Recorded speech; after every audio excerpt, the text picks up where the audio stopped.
No. Epic fail. It doesn't. Fail. It doesn't come on. We done Because now I was lost trying it. to spin it backwards. All right, now you have to go. Now you have to do it.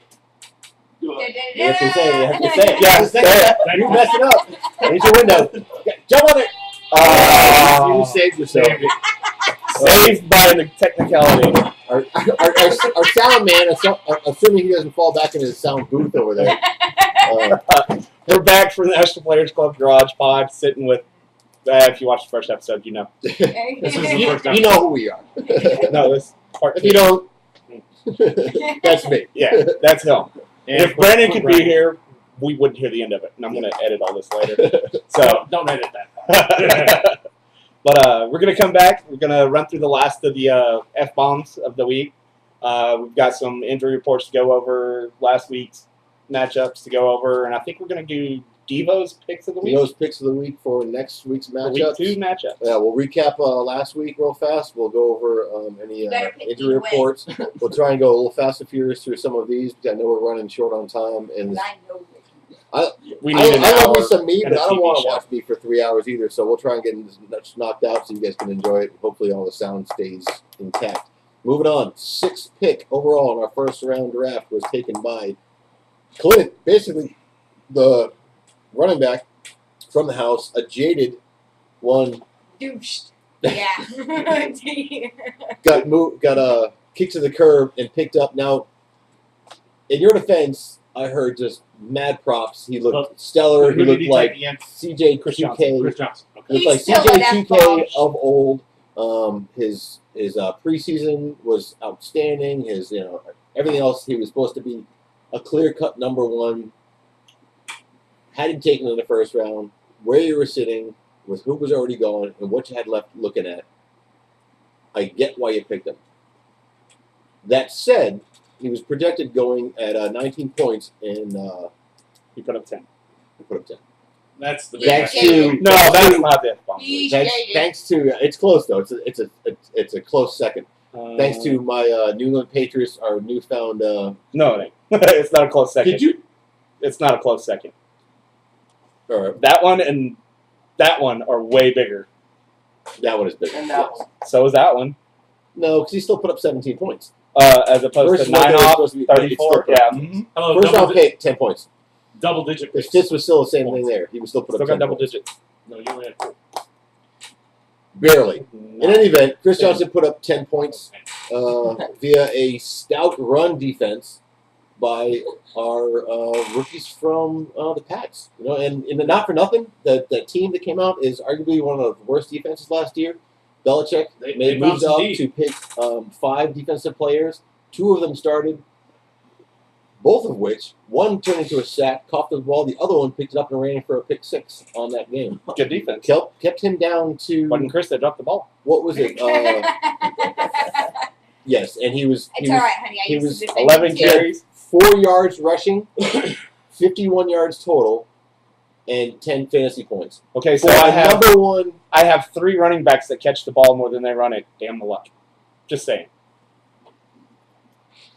4 yards rushing. 50 yards receiving. I can fall down for 4 yards. Moving on. If he could stand So up, can my that in the sister- 7th He would spot. break a hip, though. Yes, that's all right. I'll get 5 yards out of it. I'll throw the hip in front of me. Wes Welker in the another holdover. We've got Gordo. Big Wes Welker fan, as are you, as are I, As our eye. as are I. Toys R Us. Hold Is that over. English? This has got to be hands down the F-bomb of the week. Now, we instituted F-bombs last week via Mike, dropping F-bombs, and it became the Last fantasy season. bombs of the week, which is why we bring these up each week. We'll do a top 3. But this has got to be the F-bomb of the week. You're looking at Wes Welker off of a high-powered offense who left last season as the number 1 receiver coming off of points and yardage and pretty much everything else. Now, granted, they picked up a long passer this year. They re-signed the Brandon tight Lloyd, ends. right? Yes. Yeah. They gave extensions to both Hernandez and Gronkowski, and Ridley has come into his own, and he definitely did in that game. They've kind of changed the game plan around a little bit. I wouldn't kind of write him off just yet, but they also did draft a wide receiver that is exactly like him from the Rams to potentially take that spot if he doesn't finish out his contract for next year. But in any event, was posted 420, put up 4. So sorry, Gordo, there's your F-bomb of the week. And we'll be addressing your team later because your next pick and your running back is got a high ankle sprain as of today, I believe. Yesterday. Moving on to the next spot, it's a holdover in the 8th spot. It's mine, Arian Foster. I had to bite my tongue for the first 2 games last year to basically get him and hold him, and it paid off for me. He was projected for 19, gave me 20. You know, I'll take that. Yeah, I mean, I'll take 20. I'll take 20 points off of any player out there, even a quarterback for that matter. I was a little worried about how much time they were going to give Tate, but they pretty much let him run the ball. He kept coming off, and he said he was ready to go back in. They kept letting him run it, so I think I'm happy with it, especially with the way that team passed the ball, and we're about to address that in a second via your wide receiver. And I think with the way if Foster can keep that up, keep pounding the ball and keep reading yardage, I don't think Ben Tate's going to see it. Yeah, I don't think he's going to see it nearly as much as he saw last year. The big thing is, and it's been a big issue with Foster, he's got to stay healthy. Yeah, he's got to stay healthy. Got to stay healthy. Which is why you handcuff your number 1 pick. In the 8th spot, in Ray Rice, we've got. I'm sorry. There you go. And a correction from the man who actually drafted him. His holdover, his one holdover, in his second year, Ray Rice. And here's the funny thing: you were actually spot on. He was projected for 23 points, put up 23 points. Ray Rice, he's solid. He is everything we expect him to be, and he looks like he's going to be moving forward. And not for nothing, Flacco in that backfield don't look as sketchy as everyone was kind of projecting them to be in the preseason, which if they can have a decent pass game, that just opens up that much more for Ray Rice. And he is, like LaShawn McCoy, a receiving back out of the backfield. Moving on to the 10th pick, my hat's off to you because I called it that day. I said, and everything I heard was like, this is Andre Johnson on a run-based team is the worst value in round 1 to pick, and you picked him. So we walked out there, and I said that was your worst pick of the draft. And I proved you wrong so far. And he was scheduled for 19. He put up 28, and this is on the same team for my running back that put up his 20. Exactly. Off a lot of points out of one offensive line. Exactly. And that job that I had from years ago, and he was my middle of the pack quarterback because I didn't get the elite ones, and he was elite until Arian Foster came in, and then he was nothing. And now this year, it looks like Houston is going to be a team to watch. I think they've got everything they need in place. Their defense is solid. Defense, yeah. Their defense is solid. They've got an awesome offense. Schaub's in his own. They've got great receivers. They're definitely in the playoffs. Oh yeah, they may be the team to beat in the AFC. Yeah. I'll give you that for sure. They are definitely going to be in the. Wow, first time ever it's a 3-way agreement. After that, we got Boys never agree. moving on. We've got it wasn't a surprise pick. Breeze was on the bubble. We expect Breeze possibly going first. Breeze dropped to the second. Brandon put his lock on Breeze in the second, but where he was drafting and who he knew was going to go in front of him.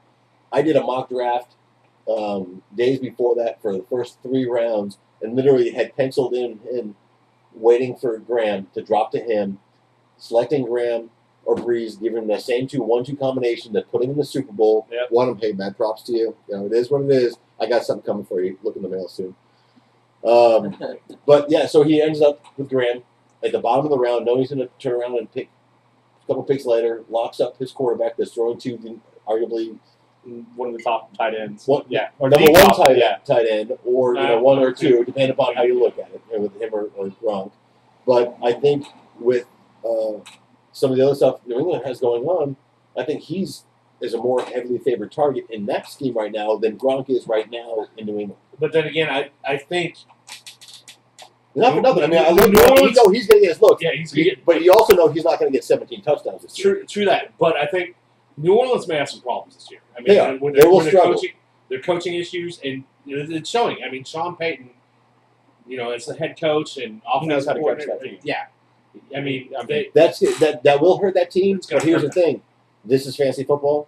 That doesn't affect fantasy football. When they struggle, he's going to go to the people he trusts, and that's the person he trusts. Yeah. So he's got that 1-2 combination. Last in the first round, another holdover, Roddy White. God love him. I tried to make trades for him before. I've got the quarterback. That was my lock in the 8th round. That was my best pick and holdover of this season, hands down. I knew it was going to be. I like Roddy White. I like Julio Jones even more. Two of them. I mean, you can't argue with those two top guys as top That's 1-2 combination. They both should go in the first round. And if you Absolutely. have two wide receivers going in the first round, you've got the quarterback for him. And getting him in the 8th round, I can't argue with that. John picked him up. He was scheduled for 20, picked up 14. Not bad. A lot went to Julio. Now they may start looking at Julio as a double team with what the threats he's put on, which may open up stuff for Roddy White. He's consistent. He's stayed healthy over the years, and he's someone you can depend on. That wraps up round 1. Oh, sorry. We got 4 minutes. Okay, Just that wraps trying up to round save 1. The F Real fast. I guess hands down, I guess the F-bomb's got to go to Wes Welker. Yeah, I mean, absolutely. Now that's not to say that's not going to go forward and keep being the way it is, It but could there change. is, yeah. It's only week 1. I mean, it's he week has 1. a lot of threats. They Usually they you don't want to see see- what they've got on the team. Everybody tells me usually you don't see the drastic of what's really going to start happening until week 5.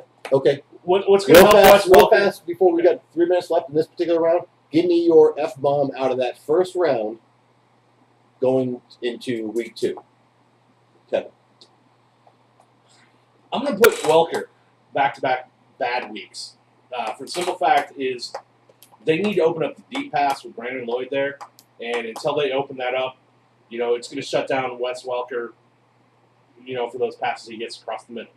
And until they open up that deep threat, Wes Welker is not going to be as effective as he was. I can't agree with that. I don't think Belichick's going to let that offensive line do the same things over or go drastic change from a run to a deep pass. Belichick's going to keep it interesting. He's going to keep it mixed. We may see Welker higher this week. He may not put up the points he's projected, but he's not going to be a 4-point. So who's your F-bomb out of the first My round? F-bomb out of the first round? I don't know. Yeah. I almost want to put it on my guy, but they got a good matchup this week. They should do all right. That's where my I'm actually looking at Rodgers or Brady.